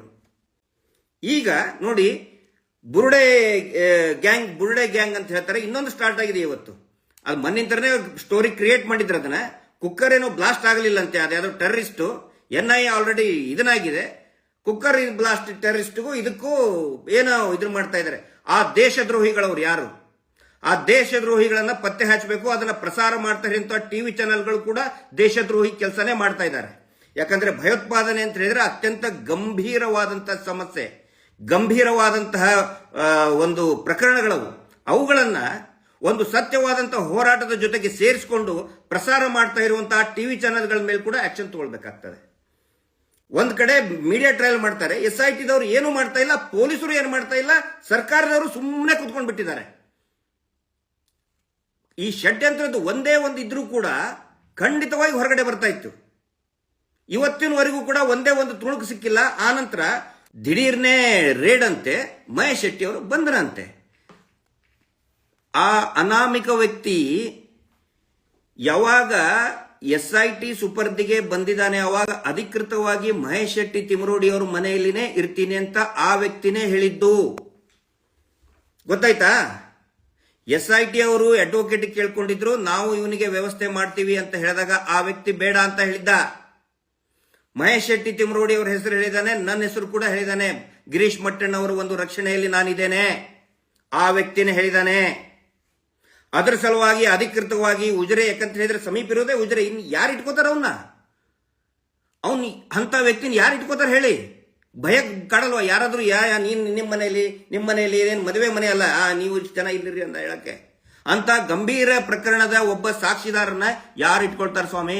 ಮಹೇಶ್ ಶೆಟ್ಟಿ ತಿಮರೋಡಿ ಅವರು ಹೇಳಿದ್ರು ನನ್ನ ಮನೆಯಲ್ಲಿ ಇರಲಿ, ನಾನು ರಕ್ಷಣೆ ಕೊಡ್ತೀನಿ ಅಂತ ಹೇಳಿದ್ದಕ್ಕೆ ಆಮೇಲೆ ಅದಕ್ಕಿಂತ ಮುಂಚೆ ಅವನೇ ಹೇಳಿದಾನೆ ನನಗೆ ಮಹೇಶ್ ಶೆಟ್ಟಿ ತಿಮರೋಡಿ ಅವ್ರ ಮನೆನೇ ಬೇಕು. ಯಾಕಂತ ಹೇಳಿದ್ರೆ 2 ವರ್ಷದಿಂದ ಅವನೇ ಪದೇ ಪದೇ ಪದೇ ಪದೇ ಹೇಳ್ತಾನೆ ಇದ್ದಾನೆ, ನಾನು ಕರ್ಕೊಂಡು ಹೋಗಿ ಪೊಲೀಸರ ಹತ್ರ ಕರ್ಕೊಂಡು ಹೋಗಿ, ಅಡ್ವೊಕೇಟ್ ಹತ್ರ ಕರ್ಕೊಂಡು ಹೋಗಿ, ನಾನು ಹೇಳ್ತೇನೆ ನನ್ ಭಾರ ಆಗ್ತಾ ಇದೆ ತಲೆ. ಅದರ ಸಲುವಾಗಿ ಮಹೇಶ್ ಶೆಟ್ಟಿ ತಿಮರೋಡಿ ಅವರು ಅವನಿಗೆ ಆಶ್ರಯ ಕೊಟ್ಟಿದ್ರಿ. ಕೊಡಬಾರ್ದ? ಇಷ್ಟೊಂದು ಅನ್ಯಾಯ ಆಗಿದ್ದು ನೋಡಿದ್ದೇನೆ, ಸಾಕ್ಷಿ ಇದ್ದೇನೆ, ನಾನೇ ಸಾಕ್ಷಿ ಇದ್ದೇನೆ ಅಂತ ಹೇಳಿದಾಗ ಆಶ್ರಯ ಕೊಡಬಾರ್ದ? ಇಲ್ಲಿ ಎಲ್ಲರೂ ಗಮನದಲ್ಲಿ ಇಟ್ಕೊಳ್ಳಿ, SIT ಅವರ ಮುಂದೆ, ಪೊಲೀಸರ ಮುಂದೆ ಮಹೇಶ್ ಶೆಟ್ಟಿ ತಿಮರೋಡಿ ಅವರು ಯಾವುದನ್ನು ಕೂಡ ಮುಚ್ಚಿಟ್ಕೊಂಡಿಲ್ಲ, ನಾವು ಕೂಡ ಯಾವುದನ್ನು ಮುಚ್ಚಿಟ್ಕೊಂಡಿಲ್ಲ. ಕೂಡಿ ಹಾಕಿದ್ದ ಅವನಿಗೆ. ಆನಂತರ ಅದಕ್ಕಿಂತ ಬಿಫೋರ್ ನಾನು ಹೇಳ್ತಾ ಇದ್ದೀನಿ ಕೇಳಿ, 164 ಸ್ಟೇಟ್ಮೆಂಟ್ ಕೊಡ್ತಾನೆ. ಎಲ್ಲಿ? ಮ್ಯಾಜಿಸ್ಟ್ರೇಟ್, ಬೆಳ್ತಂಗಡಿ ಮ್ಯಾಜಿಸ್ಟ್ರೇಟ್ ಮುಂದೆ. ಅಲ್ಲಿ ಯಾರಿದ್ರು? ಯಾರಾದ್ರೂ ಕೂಡಿ ಹಾಕಿದ್ರು ಅವನಿಗೆ? ಯಾರಾದ್ರೂ ಒಬ್ಬನೇ ಇದ್ದ? ಇವನ್ ಎಲ್ಲರೂ ಗಮನಿಸಿ, ಅಡ್ವೊಕೇಟ್ಗಳು ಕೂಡ ನಮ್ಮನ್ನು ಹೋಗೋದಕ್ಕೆ ಅನುಕೂಲ ಮಾಡಿಕೊಡಿ, ಅವನ ಜೊತೆಗೆ ಇರಬೇಕಂದ್ರೂ ಕೂಡ ಮ್ಯಾಜಿಸ್ಟ್ರೇಟ್ ಬಿಟ್ಟಿಲ್ಲ. ಥ್ಯಾಂಕ್ಸ್ ಟು ಬೆಳ್ತಂಗಡಿ ಮ್ಯಾಜಿಸ್ಟ್ರೇಟ್, ಒಳ್ಳೆ ಕೆಲಸವನ್ನೇ ಮಾಡಿದ್ದಾರೆ. ನೀನು ಒಬ್ಬನೇ ಇರಬೇಕು ಅಂತ ಹೇಳಿದ್ದಾರೆ. ಒಬ್ಬನೇ ಇದ್ದಾನೆ ಅವನು. ಒಬ್ಬನೇ ಇದ್ದಾಗ 164 ಸ್ಟೇಟ್ಮೆಂಟ್ ಹೇಳಬೇಕಾದ್ರೆ ಅವನಿಗೆ ಯಾವ ಭಯನೂ ಕಾಡಲಿಲ್ಲ. ಯಾರು ಕೂಡ ಹಾಕಿದ್ದಾರೆ ಅಂತನೂ ಕೂಡ ಅನಿಸ್ಲಿಲ್ಲ. ಈಗ ಯಾಕೆ ಅನಿಸ್ತು? 4 ದಿನದ ಹಿಂದೆ, 4-5 ದಿನದ ಹಿಂದೆ ಯಾಕೆ ಅನಿಸ್ತು ಅವನಿಗೆ ಕೂಡ ಹಾಕ್ತಾ ಇದ್ದಾರೆ ಅಂತ ಹೇಳಿ? ಅದ್ರ ಬಗ್ಗೆ ತನಿಖೆ ಮಾಡ್ಬೇಕು ತಾನೆ. ಬರೀ ಒಂದ್ ಸೈಡ್ ತನಿಖೆ ಮಾಡೋದಲ್ಲ. ನಾನು SIT ಅವ್ರಿಗೆ ವಿನಂತಿ ಮಾಡ್ಕೊಳ್ತಾ ಇದ್ದೇನೆ, ಎಲ್ಲಾ ತನಿಖೆನೂ ಮಾಡಿ ನಮ್ಮ ಮೇಲೆ. ವಿ ವೆಲ್ಕಮ್, ನಾವು ಕಾಯ್ತಾ ಇದ್ದೀವಿ. 2 ವರ್ಷದಿಂದ ಕಂಡವ್ರಿಗೆ ಹೋಗಿ ಪೊಲೀಸರು ವರಿಷ್ಠರಿಗೆ, ದೊಡ್ಡ ದೊಡ್ಡ ನ್ಯಾಯವಾದಿಗಳಿಗೆ, ನ್ಯಾಯಾಲಯಕ್ಕೆ ಕದ ಬಡ್ದಿದ್ದೀವಿ. ಯಾರಾದ್ರೂ ನಮ್ಮನ್ನು ಮಾತಾಡಿಸಿ ನಮ್ಮನ್ನ ಅಂತ ಕದ ಬಡ್ದಿದ್ದೀವಿ. ಈಗ ಒಂದು ಗೋಲ್ಡನ್ ಅಪಾರ್ಚುನಿಟಿ ಇದೆ, ಅದು SIT ತನಿಖೆ. ಅವರು ನಮ್ಮನ್ನು ಕರೀತಾರೆ SIT ಅವರು ಅನ್ನೋ ಒಂದು ಅದನ್ನ ಕಾತುರದಿಂದ ಕಾಯ್ತಾ ಇದ್ದೀವಿ. ನಾವು ಸಂಭ್ರಮದಿಂದ ಹೋಗ್ತೀವಿ SITಗೆ, ಹೆದರ್ಕೊಂಡಲ್ಲ. ಮಹೇಶ್ ಶೆಟ್ಟಿ ತಿಮರೋಡಿ ಅವ್ರ ಮನೆಗೆ ಇವತ್ತು ಬಂದಿದ್ದಾರೆ ಅಂತ ಹೇಳಿದ್ರೆ ಅದೊಂದು ಸಂಭ್ರಮ. ಇವ್ರು ಹೇಳ್ತಾರೆ ಬಂಧನ, ರೇಡು. ಯಾವ್ದ್ರಿ ರೇಡು? ಯಾವನ್ರಿ ಅವ್ನು ರೇಡ್ ಅಂತ ಬರಿತಾ ಇರೋನು? ಜಯಂತ್ ಬಂದನಂತೆ, ಮಟ್ಟಣ್ಣವರು ಬಂದನ ಅಂತ ಹೇಳಿ ತನಿಖೆ ಕರೆದ್ರೆ ನಮಗೆ ಸಂಭ್ರಮ. ಎಷ್ಟೋ ಹೋರಾಟದ ಸಭೆಗಳಲ್ಲಿ ಹೇಳಿದ್ದೇವೆ, ದಯವಿಟ್ಟು ನಮ್ಮನ್ನು ಕರೀರಿ, ಪ್ರತಿಯೊಂದನ್ನು ಹೇಳ್ತೇವೆ. ನಾವು ನಮ್ಮ ಹತ್ರ ಏನಿದೆ ನಿಮ್ಮ ಮುಂದೆ ಹಂಚ್ಕೊಳ್ತೇವೆ. ಮಾಹಿತಿ ಏನಿದೆ, ಸಾಕ್ಷಿ ಏನಿದೆ, ಸೌಜನ್ಯ ಪ್ರಕರಣಕ್ಕೆ ಸಂಬಂಧಪಟ್ಟಂತ ಸಾಕ್ಷಿಗಳೇನಿದೆ ಎಲ್ಲವನ್ನೂ ಹಂಚ್ಕೊಳ್ತೇವೆ. ಸ್ವಾಮಿ ಕರೀರಿ ನಮಗೆ ಅಂತ ನಾವು ಸಭೆಗಳಲ್ಲಿ ಓಪನ್ ಆಗಿ ಹೇಳಿದೀವಿ. ಈಗ SITದವರು ಬಂದಿದ್ದಾರೆ ಅಂತ ಹೇಳಿದ್ರೆ ಇಟ್ ಇಸ್ ಒಂದು ದೊಡ್ಡ ಸುವರ್ಣ ಅವಕಾಶ ನಮಗದು. ನನಗನ್ಸಿದ ಮಟ್ಟಿಗೆ ಕೂಡಿ ಹಾಕಿದ್ರೋ ಇಲ್ಲೋ ಅನ್ನೋದಕ್ಕೆ ಇವತ್ತು ಉತ್ತರ ಸಿಕ್ಕಿರುತ್ತೆ. SIT ಅವರಿಗೆ ಉತ್ತರ ಸಿಕ್ಕಿರಲೇಬೇಕು. ಕೂಡಿ ಹಾಕಿದ್ರ ಅಥವಾ ಅವನು ಆರಾಮಾಗಿ ತಿರುಗಾಡ್ಕೊಂತಿದ್ನ, ಅವನ ಸಂಬಂಧಿಕರು ಕೂಡ ಅವಾಗಿಂದ ಅವಾಗ ಬಂದು ನೋಡ್ಕೊಂಡು ಹೋಗಿದ್ದಾರೆ. ಅದರದ್ದು ಮಾಹಿತಿ ಇದೆ. CCTV ಫುಟೇಜ್, ಹಾರ್ಡ್ ಡಿಸ್ಕ್ ತಗೊಂಡು ಹೋದ್ರು, ಡಿಸ್ಕ್ ತಗೊಂಡು ಹೋದ್ರು, ಏನೋ ಆಗ್ಬಿಡ್ತು. ಅದರಲ್ಲಿ ಅವನ ಸಂಬಂಧಿಗಳು ಕೂಡ ಅವನು ಯಾರ್ಯಾರು ಬೇಗ ಭೇಟಿ ಆಗ್ತೇನೆ ಅಂತಿದ್ದಾನೆ ಎಲ್ಲರೂ ಬಂದಿದ್ದಾರೆ. ಲೀಲಾಜಾಲವಾಗಿ ಫೋನ್ನಲ್ಲಿ ಮಾತಾಡ್ಕೊಂಡಂತಹ ಇರ್ತಾ ಇದ್ದವನು. ಯಾಕಂದ್ರೆ ಯಾವುದು ಕೂಡ ಅವನಿಗೆ ರಿಸ್ಟ್ರಿಕ್ಷನ್ಸ್ ಮಾಡೇ ಇಲ್ಲ. ಇನ್ನೊಂದು ಬಹುಮುಖ್ಯವಾದಂತಹ ಅಂಶವನ್ನ ಸಾರ್ವಜನಿಕರ ಗಮನಕ್ಕೆ ತರ್ತಾ ಇದ್ದೇನೆ. ಕೂಡಿ ಹಾಕಿದ್ರು ಅನ್ನೋ ಇದಕ್ಕೆ ಬಲಿ ಆಗ್ತಾ ಇದ್ದೀರಲ್ಲ, ಆ ಕೂಡಿ ಹಾಕ್ತಿರೋ ಸುಳ್ಳು ಜೊಳ್ಳು ಆ ಅಜಿತ್ ಜೈನ್, ಆ ವೀರೇಂದ್ರ ಜೈನ್ ಅನ್ನೋ 420 ಬಚಾವ್ ಮಾಡೋದಕ್ಕೆ ಹರಸಾಹಸ ಪಡ್ತಾ ಇದ್ದಾನಲ್ಲ ಅಜಿತ್ ಜೈನ್, ಹೇಳ್ತಾ ಇದ್ದಾನಲ್ಲ ಕೂಡಿ ಹಾಕಿದ್ರು ಅಂತ ಹೇಳಿ. ಎಲ್ಲರಿಗೂ ಕೂಡ ಗೊತ್ತಿರಲಿ ಈ ಮಾತು. ಏನಂದ್ರೆ ಮಹೇಶ್ ಶೆಟ್ಟಿ ತಿಮ್ರೋಡಿ ಅವ್ರ ಮನೆಗೆ ಯಾವಾಗಿಂತರ ಇದ್ದಾನೆ, ಪೊಲೀಸ್ ಬೀಟ್ ಕೂಡ ಬಂದು ಚೆಕ್ ಮಾಡಿ, ಪ್ರತಿದಿನ 2 ಸಾರಿ ಪೊಲೀಸರು ಬಂದು ಇವನು ಸರಿಯಾಗಿ ಇದಾನ ಇಲ್ಲ ಅನ್ನೋದು ಚೆಕ್ ಮಾಡಿ ಪೊಲೀಸ್ ಬೀಟ್ನವರು ಸಹಿ ಮಾಡಿ ಹೋಗಿದ್ದಾರೆ. Please note this point. ಕೂಡಿ ಹಾಕಿದ್ರೆ ಹೇಳ್ತಿರ್ಲಿಲ್ವಾ, ಅವ್ನು ಗೊತ್ತಾಗ್ತಿರ್ಲಿಲ್ವ ಪೊಲೀಸರಿಗೆ? ಅದು ಇದೇ CC ಕ್ಯಾಮೆರಾನಲ್ಲಿ ಪೊಲೀಸರು ಬಂದಿದ್ದು. ಯಾವ ಆಧಾರದ ಮೇಲೆ ಹೇಳ್ತಾರೆ ಇವರು? ಸುಳ್ಳು ಜೊಳ್ಳು ಅಲ್ಲಿ ನಿಂತ್ಕೊಂಡು ಬಿಡೋದು ಎಲ್ಲೋ ಒಂದ್ ಕಡೆ. TV ಚಾನಲ್ ಅವರು ಕೂಡಿ ಹಾಕಿದ್ರು, ಬುರುಡೆ ಗ್ಯಾಂಗು ನಾಚಿಕೆ ಆಗಬೇಕು. ಅದು ಎಷ್ಟು ಜನ ಎಷ್ಟು ನೋವು ಅನುಭವಿಸಿ ಸತ್ತಿದ್ದಾರೆ ಅನ್ನೋ ಒಂದು ಪರಿಜ್ಞಾನ ಇಲ್ಲ ಈ TV ಚಾನಲ್ನವ್ರಿಗೆ. ಬುರುಡೆ ಗ್ಯಾಂಗ್ ಅಂತೆ. ಆ ಬುರುಡೆ ಇದ್ದಂಥವ್ರಿಗೆ ಅವು ಏನೋ ಇದನ್ನಿದೆ, ಅವಕ್ಕೇನು ಜೀವ ಇಲ್ವಾ? ಆನಂತರ ಡೇ 1 ಇಂದ ಇದು ಬಹಳ ಪ್ರಮುಖವಾದಂತಹ ಮಾಹಿತಿ. ಇನ್ನು SIT ಫಾರ್ಮೇಶನ್ ಆಗಿರಲಿಲ್ಲ. ಯಾವಾಗ ಲೆಟರ್ ಕೊಟ್ಟರು ಅವಾಗ್ಲೇನೆ ಒಂದು ಗ್ಯಾಂಗ್, ಡಿ ಗ್ಯಾಂಗ್, ನಕಲಿ ದೇವಮಾನವನ ಗ್ಯಾಂಗ್ ಧರ್ಮಸ್ಥಳ ಉಜಿರೆಯಿಂದ ಮತ್ತು ಇವನ ಒಂದು ನಕಲಿ ಪತ್ರಕರ್ತ ಇದರಲ್ಲ ಅವರ ಒಂದು ಸಿಂಡಿಕೇಟ್ ಅವನ ಊರಿಗೆ ಹೋಗಿ ಅವನ ಊರಿನಲ್ಲಿರ್ತಕ್ಕಂತಹ ಮನೆ ಓನರಿಗೆ ಹೇಳಿ ಆಮಿಷ ಕೊಟ್ಟಿ, ಊರಿನ ಗೌಡನಿಗೆ ಆಮಿಷ ಕೊಟ್ಟಿ, ಊರಿನವರಿಗೆ ಇನ್ನು ಯಾರಿಗೂ ಅವ್ರಿಗೆ ಆಮಿಷ ಕೊಟ್ಟು ಅವನ ಮನೆಯಿಂದ ಹೊರಗಡೆ ಹಾಕಿಸುವಂತ ಪ್ರಯತ್ನ ಮಾಡಿದ್ರು. ಆವಾಗ ನಾನು ಸ್ವತಃ ಮೆಸೇಜ್ ಕೂಡ ಮಾಡಿದ್ದೇನೆ ಸಂಬಂಧಪಟ್ಟಂತ ಅಧಿಕಾರಿಗಳಿಗೆ, ಸರ್ ದಯವಿಟ್ಟು ಅವನ ಫ್ಯಾಮಿಲಿಗೆ ಪ್ರೊಟೆಕ್ಷನ್ ಕೊಡಿ. ಆ ಮೆಸೇಜ್ ನನ್ನ ಹತ್ರ ಇದೆ. ಪ್ರೊಟೆಕ್ಷನ್ ಕೊಡಿ ಅವನಿಗೆ, ಅವನ ಫ್ಯಾಮಿಲಿಗೆ ಪ್ರೊಟೆಕ್ಷನ್ ಕೊಡಿ ಅಂತ ಹೇಳಿದ್ರೆ ಯಾರು ಅದನ್ನ ಗಮನಕ್ಕೆ ತಗೊಳ್ಳೇ ಇಲ್ಲ. ಆ ಹೊತ್ತಿಗೆ ಫಸ್ಟ್ ಟೈಮ್ ಅವನಿಗೆ ಥ್ರೆಟ್ಟಿಂಗ್ ಅವಾಗಿಂತನೇ ಶುರು ಆಗಿದೆ. ಅವಾಗ ಏನಾದ್ರೂ ಕರೆಕ್ಟ್ ಆಗಿ ಅವನ ಫ್ಯಾಮಿಲಿಗೆ ಅವನ ಊರಲ್ಲಿ ಪ್ರೊಟೆಕ್ಷನ್ ಕೊಟ್ಟಿದ್ರೆ ಇಷ್ಟೊತ್ತಿಗೆ 100 ಹೆಣಗಳು, ಶವಗಳ ಕಳೆಬರಗಳು ಸಿಗ್ತಾ ಇದ್ವು. ಮೊನ್ನೆಯಿಂದ ಅಜಯ್ ಮತ್ತೆ ಡಿಟಾಕ್ಸ್ ನಲ್ಲಿ ಆಮೇಲೆ ಸಮೀರಿನ್ ಇದರಲ್ಲಿ ಎಷ್ಟೋ ಇದನ್ನು ವಿಡಿಯೋ ಬಿಡ್ತಾ ಇದ್ದಾರೆ. ಒಂದು ಕಣ್ಣಲ್ಲಿ ಅವನ ಕಣ್ಣಲ್ಲಿ ಹೆದರಿಕೆ ಕೂಡಿ ಹಾಕಿದ್ದು ಏನಾದ್ರೂ ಕಾಣಿಸ್ತಾ ಇದೆಯಾ ನಿಮಗೆ? ಇದಕ್ಕೆ ಸಂಬಂಧಪಟ್ಟಂತೆ ಇದೇನೋ ಸಂಚು ಅದು ಇದು ಅಂತ ಹೇಳ್ತಾರಲ್ಲ, ಸಂಬಂಧಪಟ್ಟಂತಹ ಪ್ರಮುಖ ಮಾಹಿತಿಯನ್ನ ಮುಂದೆ ಬರುವಂತ ನಾಳೆ ಅಥವಾ ನಾಡಿದ್ದು ಎಲ್ಲರ ಇಡೀ ಸಾರ್ವಜನಿಕರ ಗಮನಕ್ಕೆ ತರ್ತೀವಿ. ನಾವು ಸುಮ್ಮನೆ ಇದ್ವಿ SIT ತನಿಖೆ ಆದ್ಮೇಲೆ ನಾವು ಹೇಳೋಣ ಅಂತ ಹೇಳಿ. ಬಟ್ ಇದಕ್ಕೆ ಏನಾಗ್ತಾ ಇದೆ, ಕಂಟಿನ್ಯೂಸ್ ಮೀಡಿಯಾ ಟ್ರಯಲ್ ಮಾಡಿ ಮಾಡಿ ಮಾಡಿ ಮಾಡಿ ಏನೋ ಒಂದು ಒತ್ತಡ ಹಾಕಿ ಈ BJP ಅವರು ನಕಲಿ ಹಿಂದೂ ಲೀಡರ್ಗಳು, ನಾನು ವಿಜೇಂದ್ರ ಅವರು ವಿನಂತಿ ಮಾಡ್ಕೊತಾ ಇದ್ದೇನೆ, ವಿಜೇಂದ್ರ ಅವರೇ ನಿಮ್ಮ ಬಗ್ಗೆ ನಮಗೆ ಬಹಳ ಗೌರವ ಇದೆ. ಸಣ್ಣ ವಯಸ್ಸು, ದೊಡ್ಡ ಪದದಲ್ಲಿದ್ದೀರಿ, ಪದವಿಯಲ್ಲಿದ್ದೀರಿ, ಇನ್ನೂ ನೀವು ಮುಂದೆ ಬೆಳಿಬೇಕು ಅನ್ನೋಂಥ ಆಸೆ ಇಟ್ಕೊಂಡಂಥವ್ರು ನಾವು. ಯಾಕಂತ ಹೇಳಿದ್ರೆ ನಿಮ್ಮ ತಂದೆ ಆಶ್ರಯದಲ್ಲಿ ನಾವು ರಾಜಕೀಯದಲ್ಲಿ ಬೆಳೆದವರು, ಯಡಿಯೂರಪ್ಪನವ್ರ ಆಶ್ರಯದಲ್ಲಿ ಬೆಳೆದವರು ನಾವು. ನಿಮ್ಮ ಬಗ್ಗೆ ನಾನು ಕೇವಲವಾಗಿ ಮಾತಾಡಲ್ಲ. ಆದರೆ ನಾಳೆ ಸತ್ಯ ಹೊರಗಡೆ ಬಂದಾಗ ನೀವು ಮಾಡ್ತಾ ಇರುವಂತಹ ಈ ಡ್ರಾಮಾಗಳಿಗೆ ನೀವು ಉತ್ತರ ಕೊಡಬೇಕಾಗತ್ತೆ. ಸಾವಿರಾರು ಜನ ಇಲ್ಲಿ ಪ್ರಾಣ ಕಳ್ಕೊಂಡಿದ್ದಾರೆ. ಇಡೀ ರಾಜ್ಯಾದ್ಯಂತ ಬಡ್ಡಿ ದಂಧೆ ಮಾಡಿ ಮಾಡಿ ಮಾಡಿ ಸಾವಿರಾರು ಜನ ಪ್ರಾಣ ಕಳ್ಕೊಂಡಿದ್ದಾರೆ. ಹತ್ಯೆ ಆಗಿದೆ, ಕೊಲೆ ಆಗಿದೆ, ಅತ್ಯಾಚಾರ ಆಗಿದೆ ಧರ್ಮಸ್ಥಳದಲ್ಲಿ. ಅದಕ್ಕೆ ನೀವು ಉತ್ತರ ಕೊಡಲೇಬೇಕಾಗುತ್ತೆ. ವಿಧಾನಸೌಧದಲ್ಲಿ ಸುರೇಶ್ ಕುಮಾರ್ ಅವರು ಯಾವುದೋ ಒಂದು ಫ್ರಾಡ್ ಆಗಿರುವಂತ ಒಂದು ವಿಡಿಯೋ ಕ್ಲಿಪ್ಪಿಂಗ್ ಅನ್ನ, ಎಡಿಟೆಡ್ ಆಗಿರುವಂತಹ ವಿಡಿಯೋ ಕ್ಲಿಪ್ಪಿಂಗ್ ಅನ್ನ 2 ವರ್ಷ ಹಿಂದೆ ವಿಡಿಯೋ ಕ್ಲಿಪ್ಪಿಂಗ್ ಬಗ್ಗೆ ಚರ್ಚೆ ಮಾಡ್ತಾರೆ ಆರ್ ಅಶೋಕ್ ಅವರು ಮತ್ತೆ ಸುರೇಶ್ ಕುಮಾರ್ ಅವರು. ಅದ್ರ ಬಗ್ಗೆ ಯಾವ ಚಾನೆಲ್ನವರು ಮಾತಾಡಲ್ಲ. ಗಿರೀಶ್ ಮಟ್ಟಣ್ಣ ಅವ್ರ ಪಕ್ಕ ಯಾವ್ದೋ ರೌಡಿ ಶೀಟರ್ ನಿಂತ್ರೆ ನಾವೇನು ಅವ್ರು ನನಗೆ ಕೊಟ್ಟಿದ್ದು NHRC ವಿಸಿಟಿಂಗ್ ಕಾರ್ಡ್ ಕೊಟ್ಟಿದ್ದು. ರೌಡಿ ಶೀಟರ್ ಇರೋ ವಿಸಿಟಿಂಗ್ ಕಾರ್ಡ್ ನನಗೆ ಕೊಟ್ಟಿಲ್ಲ. ಅವರು ಬರ್ತಾರೆ ರೌಡಿ ಶೀಟರ್ ಅಂದ್ರೆ ಯಾವ ಕಾರಣಕ್ಕೆ ರೌಡಿ ಶೀಟರ್ ಆಗಿದ್ದಾರೆ ಯಾರಿಗ್ ಗೊತ್ತು. ಪಕ್ಕದಲ್ಲಿ ನಿಂತರು ಅದ್ರ ಬಗ್ಗೆ ಒಂದಿನ ಫುಲ್ ಮಾತಾಡಿ. ಸುರೇಶ್ ಕುಮಾರ್ ಹೆಂಗೆ ಗೊಬ್ಬು ಮಾತಾಡಿದ್ರು ವಿಧಾನಸೌಧದಲ್ಲಿ, ಮಾತಾಡಿ ಅದ್ರ ಬಗ್ಗೆ. ಯಾಕೆ ಮಾತಾಡಲ್ಲ ನೀವು ಟಿವಿ ಚಾನೆಲ್ನವರು? 164 ಸ್ಟೇಟ್ಮೆಂಟ್ ಆದ್ಮೇಲೆ 161 ಸ್ಟೇಟ್ಮೆಂಟ್ ಆಗುತ್ತೆ ಪೊಲೀಸರಿಂದ, ದಕ್ಷಿಣ ಕನ್ನಡ ಪೊಲೀಸರಿಂದ, ಬೆಳ್ತಂಗಡಿ ಧರ್ಮಸ್ಥಳ ಪೊಲೀಸರಿಂದ. ಅವಾಗಲೂ ಅವನಿಗೇನು ಹೆದರಿಕೆ ಇಲ್ಲ, ಕೂಡಿ ಹಾಕಿದ್ದೇನೆ ಅಂತ ಹೇಳಿಲ್ಲ.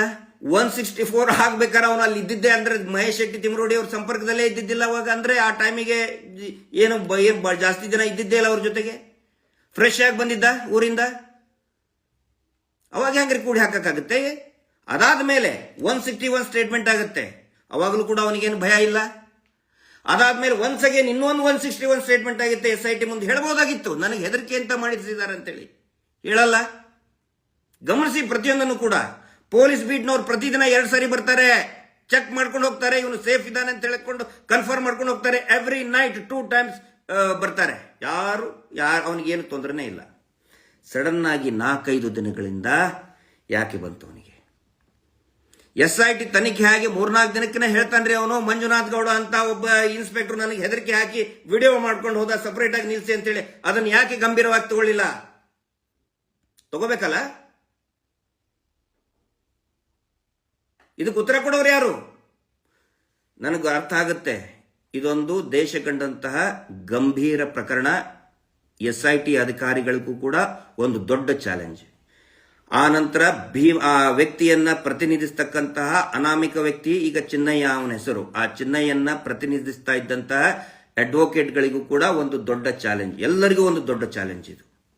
ಚಾಲೆಂಜ್ ಅಂತ ಯಾಕಂತ ಹೇಳಿದ್ರೆ, ಆರೋಪಿ ಸ್ಥಾನದಲ್ಲಿರುವವನು ನಕಲಿ ದೇವಮಾನವ, ದೇವರನ್ನ ಮುಂದಿಟ್ಟು ದುಡ್ಡು, ಹಣಬಲ, ತೋಳ್ಬಲ, ರಾಜಕೀಯ ಬಲದಿಂದ ಆಟ ಆಡ್ತಾ ಇದ್ದಾರೆ. ಅದು ಒಂದು ಚಾಲೆಂಜ್. ಅವ್ರ ಹತ್ರ 100 ಅವ್ರ ವಿರುದ್ಧ ಪ್ರಕರಣ ಇದೆಯಲ್ಲ, ಲ್ಯಾಂಡ್ ಗ್ರ್ಯಾಬಿಂಗ್ ಇದೆ. ಇದೇ ಈ ಹೂತಾಕಿದ್ದ ಶವಗಳಲ್ಲಿನೇ ಅನೇಕ ಡಾಕ್ಯುಮೆಂಟ್ಗಳಲ್ಲಿ ಸಿಕ್ಕಾಕೊಂಡಿದ್ದಾರೆ. ನಮ್ಮನ್ನು ಕರೆದಾಗ ಎಲ್ಲವನ್ನು ಬಿಚ್ಚಿಡ್ತೀವಿ ನಾವು. UDR ಇರ್ಬೋದು, ಪಂಚಾಯತಿಯವ್ರು ಕೊಟ್ಟದಾಗ ಯಾವ್ದಾವುದೇ ರೀತಿ ಅಲ್ಲಿ ಈ ಫ್ರಾಡ್ ಮಾಡಿದ್ದಾರೆ, ಎಲ್ಲ ಇದೆ. ಕಾಯ್ತಾ ಇದ್ದೀವಿ. ನಾವು ಕೇಳ್ಕೊಳ್ಳೋದು, ವಿನಂತಿ ಮಾಡ್ಕೊಳ್ಳೋದು SIT ಅವರಿಗೆ. ತುಂಬಾ ಕಷ್ಟಪಡ್ತಾ ಇದ್ದಾರೆ, ತುಂಬಾ ಹಾನೆಸ್ಟ್ ಅಧಿಕಾರಿಗಳಿದ್ದಾರೆ, ಮೇಲಾಧಿಕಾರಿಗಳು. ಎಲ್ಲರಿಗೂ ವಿನಂತಿ ಮಾಡ್ಕೊಳ್ತಾ ಇದ್ದೀನಿ, ದಯವಿಟ್ಟು ಈ ಮೀಡಿಯಾ ಟ್ರಯಲ್, ಗೊಬ್ಬು ಗಲೀಜ್ ಮೀಡಿಯಾ ಟ್ರಯಲ್ ನೋಡಿ ಇನ್ವೆಸ್ಟಿಗೇಷನ್ ಮಾಡಬೇಡಿ. ಯಾರು ಅವನಿಗೆ ಹೆದರಿಕೆ ಹಾಕಿದ್ರು ಅಥವಾ ಆಮಿಷ ಕೊಟ್ಟಿದ್ದಾರೆ ಅವ್ರದ್ದು ತನಿಖೆ ಆಗಬೇಕು. ಇಮಿಡಿಯೇಟ್ ಆಗಿ ತನಿಖೆ ಆಗಬೇಕು. 2 ಸೈಡ್ ತನಿಖೆ ಆಗಬೇಕು. ನಮ್ಮ ತನಿಖೆ ಆಗೋದಕ್ಕೆ ಸಂಪೂರ್ಣ ಸಹಕಾರ ಇದೆ, ಕೊಟ್ಟೇ ಕೊಡಬೇಕು. ನೀವು ಕರೆದ್ರೆ ನಾವು ಬರಲೇಬೇಕು, ಬರಲಿಲ್ಲ ಅಂದ್ರೆ ಬರಲ್ಲ ಅನ್ನೋ ಆಪ್ಷನ್ ನಮ್ಮ ಹತ್ರ ಇಲ್ಲ. ನಾವು ಬರಲ್ಲ ಅಂತ ಹೇಳಕ್ ಆಗಲ್ಲ. ಬರಲ್ಲ ಅಂತ ಹೇಳಿದ್ರೆ ಇಮಿಡಿಯೇಟ್ ಆಗಿ ಬಂದು ಕರ್ಕೊಂಡು ಹೋಗ್ತೀರಿ, ಎತ್ಕೊಂಡು ಹೋಗ್ತೀರಿ, ನಮ್ಗೆ ಗೊತ್ತಿದೆ. ಆದ್ರೆ ನಾವು ಸಂಭ್ರಮದಿಂದ ಕಾಯ್ತಾ ಇದ್ದೀವಿ, ನೀವು ಯಾವಾಗ ನಮ್ಮನ್ನ ಕರಿತಾ ಇದ್ರಿ SIT ಅವರು. ಆದರೆ ವಿನಂತಿ ಮಾಡ್ಕೊಳ್ಳೋದು, ಕೋಟ್ಯಾಂತರ ಜನರ ಪ್ರಾರ್ಥನೆ ಇದೆ.